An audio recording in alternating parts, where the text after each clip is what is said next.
como já esperado, uma alta aí no IPCA, subiu 0,24%. O resultado veio um pouquinho abaixo do consenso do mercado, né? Mas também tem inflação acumulada em 4,82% nesses últimos 12 meses. Passamos aí por um período de deflação, inflação voltou a subir. O que está acontecendo com a nossa economia? Olha, a gente passou por um processo agora, neste terceiro trimestre, de reaceleração da inflação, algo que era amplamente antecipado pelo mercado, em grande parte por efeitos base no indicador, e agora a gente está tendo uma convergência para baixo, uma desaceleração no acumulado de 12 meses. Então a gente teve agora um dado abaixo esperado, não é a primeira vez que a gente tem isso, então a gente pode ter novas surpresas de IPCA em novembro e dezembro, consolidando ainda mais quedas, né, no acumulado de 12 meses. A gente está com um número de inflação para esse ano de 4,4%.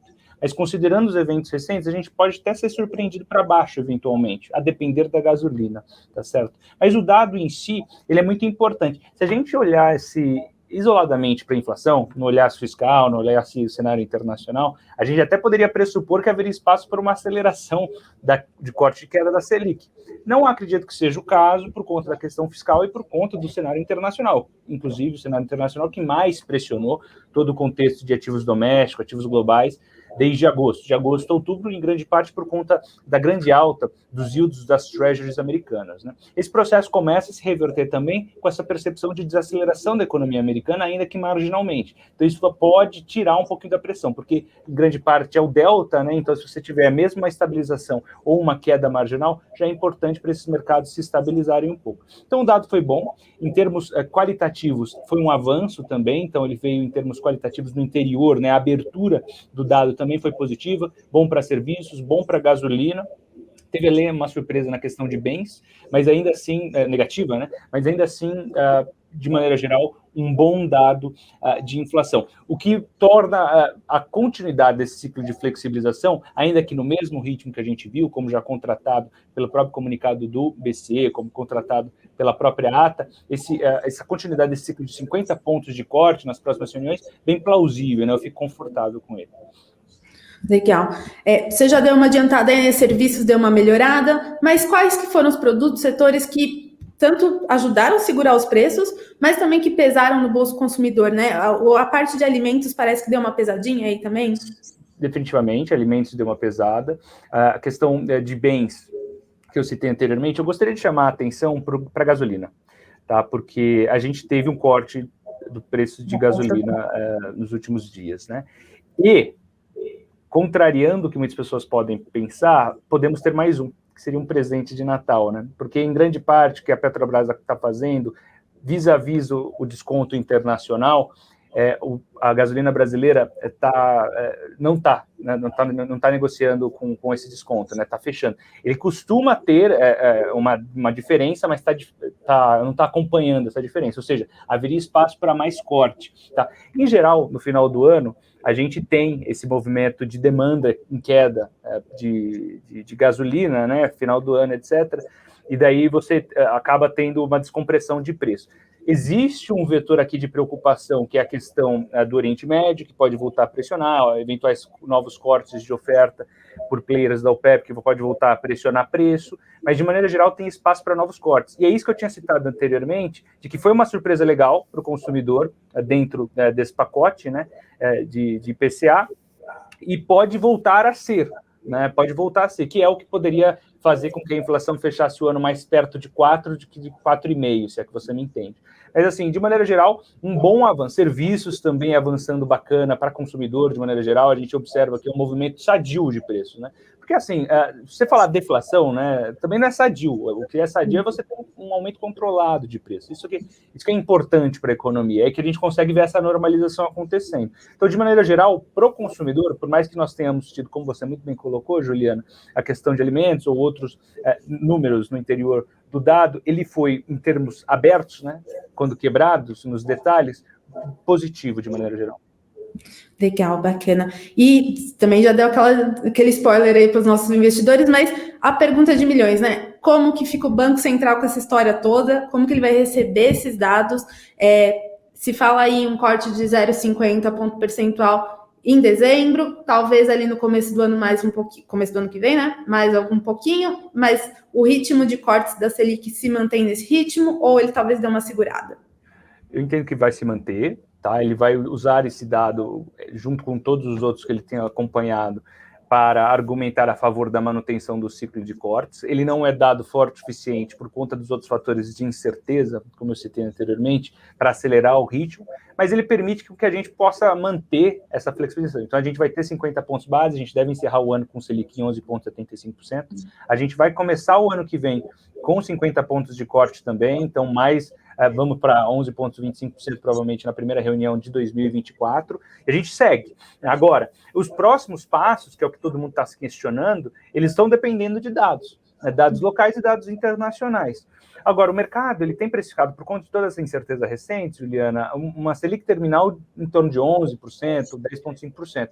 Eu não acredito que seja o caso. Historicamente, o mercado subestima ciclos de flexibilização da política monetária, primeiro por um conservadorismo natural do mercado, e segundo porque a gente tem um imponderável, muitas coisas acontecem no meio do caminho, e essa dependência exacerbada de dados, porque normalmente ele pode entrar nesse modo de data dependent, mas hoje a gente tem visto todos os bancos centrais dependendo muito de dados, porque a gente está passando por um momento paradigmático, um momento de heterogeneidade no interior dos dados, em que é importante você fazer o acompanhamento dos efeitos sobre a economia, que estão mais tardios, né, tendo efeitos tardios frente ao que acontecia antes da pandemia, né? Talvez seja uma nova normal, talvez seja só uma ressaca pós-pandêmica, algo que está sendo debatido pela academia, pelo mercado, é um debate de fronteira, né? Mas eu entendo que vai além desses 11%, 10,5% que o mercado tem colocado na curva, podendo fechar o ano que vem ou iniciar 2025 caminhando para um dígito alto, né? Que eu quero dizer com isso? 9,75%, 9,5%. Daí sim, mais confortável com o eventual ciclo de flexibilização, fim do ciclo de flexibilização, nesta primeira etapa. Agora, para os próximos anos, depende, vai mudar diretor, vai mudar presidente, e daí a gente tem outro,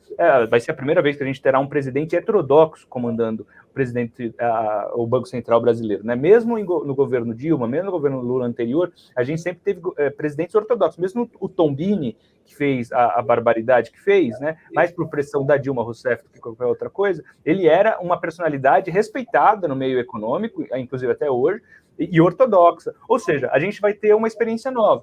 Até, ao que tudo indica, né, a convergência do BC, pelo menos do que a gente teve nas últimas indicações, mostra que os diretores vão se preservar em termos técnicos, né? A gente teve o Piketty recentemente anunciado, também um nome que foi bem recebido pelo mercado, o Teixeira, mais técnico no interior do banco, está mais responsável pela reestruturação de carreiras dos servidores do Banco Central, também foi um nome que foi bem recebido. Então, por enquanto, né, as indicações até agora, tirando do Galípolo, foram bem recebidas, né? E assim, o próprio Galípolo lá dentro parece que tem uma inclinação de ser conservador para com a instituição, né? Respeitar todo o procedimento da instituição. Se ele for um institucionalista nesse sentido, pode ser positivo. O que eu quero dizer com isso? Então, a gente está contratado agora. Esse dado em si de inflação não vai mudar a trajetória de curto prazo, a gente vai depender de mais dados. Ele sim possibilita que a gente continue sem maior dor de cabeça, observando o contexto total, né, para os próximos cortes, e daí no ano que vem a gente vai continuar observando isso. Para continuar esse ciclo para um dígito, provavelmente, possivelmente ainda dentro da gestão do Roberto Campos Neto, se acontecer no final de 2024, ou na próxima gestão. Por isso que eu estava citando anteriormente toda essa questão de dirigências e presidência do BC. Legal. E falando em investimentos, né, considerando esse movimento da inflação, considerando a queda da Selic, para onde o brasileiro tem que ir aí se quiser ganhar dinheiro? Olha, considerando que a gente deve ter um ciclo de flexibilização contínuo e, historicamente, ciclos de flexibilização da política monetária são positivos para ativos de risco, eu não deixaria de ter ações. É claro que isso vai depender do seu perfil. Se você for um cara mais conservador, você vai ter menos. Se você for um cara mais agressivo, você vai ter um pouco mais. Quantos por cento da carteira financeira total? O cara mais conservador, até 10%. O cara mais arrojado, chegando a 30% da carteira financeira, pessoal. Varia, né? Vai ter um cara mais moderado, vai estar no meio do caminho, 15%, 20%, varia em função do seu perfil de investidor. E dentro dessa alocação, você vai ter um ETF de ações, você vai ter uma carteirinha de 10, 15 nomes, você vai ter um fundo de investimento em ações para diversificar bem, para você conseguir acompanhar. Eu entendo que seja uma das alocações bem interessantes de se ter. Outro ponto que a gente está comprado, juro longo brasileiro, e em especial o juro real, né, longo. Mas Matheus, você vai falar para comprar IPCA mais, sendo que a inflação está desacelerando? Sim, porque o juro longo brasileiro ainda está pagando IPCA mais 5,8, 5,9. Historicamente, quando você compra IPCA mais, pagando próximo nesses mais longos, pagando próximo de 6%, também é um bom negócio, pessoal, Brasil, né, vai continuar, o Brasil não vai explodir, né? Eu acho que está bem claro isso, por mais que nós tenhamos os nossos desafios fiscais, como todo mundo tem, Estados Unidos tem, a gente está vendo esse problema que vai ter outro debate de shutdown lá no dia 17, a gente está vendo agora na fala da Christine Lagarde, acabou de sair, antes de eu entrar aqui, falando que ela tem preocupação com o fiscal e com o arcabouço fiscal, né, da União Europeia, então tudo isso, da zona do euro especificamente, né, Christine Lagarde, mas assim, tudo isso para mostrar o seguinte: a gente tem condições de ter posição também em juro longo brasileiro, e nesse patamar eu acredito que seja também convidativo. O juro longo ele se comporta muito parecido com bolsa, né? Então você vai estar comprando bolsa com o ativo que seria, em tese, livre de risco da economia brasileira. Também me interessa, me brilha bastante os olhos. Só que detalhe, eu falo tudo isso e eu não deixo de ter caixa também, porque o caixa brasileiro, por mais que a Selic esteja caindo, ainda deve render em taxa média nos próximos 12 meses 2 dígitos, e isso não se joga fora. Então, um caixa robusto, juro longo, e posições em um pouco mais de risco, me parece ser bem convidativas neste momento. Legal, Matheus. E para finalizar, né, o contrário, de onde o investidor tem que fugir aí agora? Olha, em tese, eu ficaria... Por muito tempo a gente acompanhou a vitória dos que eram mais tradicionais. Se a pessoa quiser surfar esse movimento de maneira mais agressiva, né, daí você teria que vender o que está mais tranquilo e comprar o que é mais sensível em bolsa, né? O que eu estou dizendo com isso? Cíclicas domésticas seriam mais sensíveis em bolsa, o que tem duration longo em bolsa, real estate seria mais sensível, small caps propriamente dito.